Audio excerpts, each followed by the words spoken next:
નમસ્કાર, મારું નામ છે દાદા પ્રવીણ મેણસીભાઈ. હું શ્રી સરસ્વતી વિદ્યા મંદિર ગોરખમંડીમાં ધોરણ 9 નો અભ્યાસ કરું છું. મારો જિલ્લો છે ગીર સોમનાથ. આ વર્ષે મેં રિટેલ કોર્સ રાખેલો છે. આ કોર્સમાં અમને ઘણું બધું નવું શીખવા મળ્યું છે. આ રિટેલ કોર્સ રાખવા બદલ અમને સરકારની તરફથી ઘણા બધા ડમી પ્રોડક્ટ્સ અને ઘણા બધા સાધનો પણ આપવામાં આવે છે. આ છે કાઉન્ટર ઉપર ઘણા બધા સાધનો રાખવામાં આવેલા છે.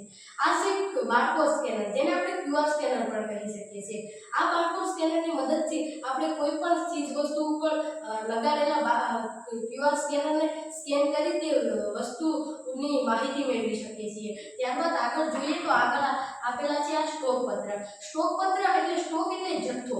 સ્ટોક પત્રની મદદથી આપણે તેમાં કેટલો જથ્થો આવ્યો છે, કેટલો જથ્થો ગયો છે, કેટલો નફો થઈ છે, કેટલી ખોટ થઈ છે, તે બધી માહિતી આપણે આ સ્ટોક પત્રમાં મેળવી શકીએ છીએ. ત્યારબાદ આગળ જોઈએ તો આ છે ટ્રોલી એ મોટા શોપિંગ મોલમાં જોવા મળે છે. ટ્રોલીની મદદથી આપણે શોપિંગ મોલમાં હલકા સામાનની અવર જવર માટે કરી શકીએ છીએ, જેથી આપણા હાથ પણ દુખી ના શકે છે.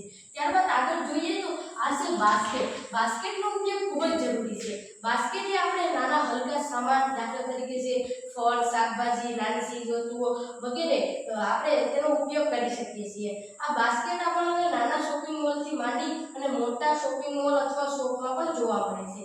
ત્યારબાદ આગળ જોઈએ તો અહીંયા આપેલો છે એક ઘોડો. અહીંયા આપેલી એક સીડી, જેને આપણે ઘોડો પણ કહી શકીએ છીએ. આ સીડીનો ઉપયોગ પણ ખૂબ જ વધારે હોય છે. આપણે કોઈ પણ આપણી શોપ હોય જેમાં આપણને કોઈ પણ ઊંચી ચીજ આંબી હોય તેમાં આપણને આ મદદરૂપ થાય છે. નીચેથી ઉપર પહોંચાડવામાં પણ એ ખૂબ જ ઉપયોગી છે. ત્યારબાદ અહીંયા આપેલું છે આ સ્મૂથ કલર. આનો ઉપયોગ ખૂબ જ જરૂરી છે.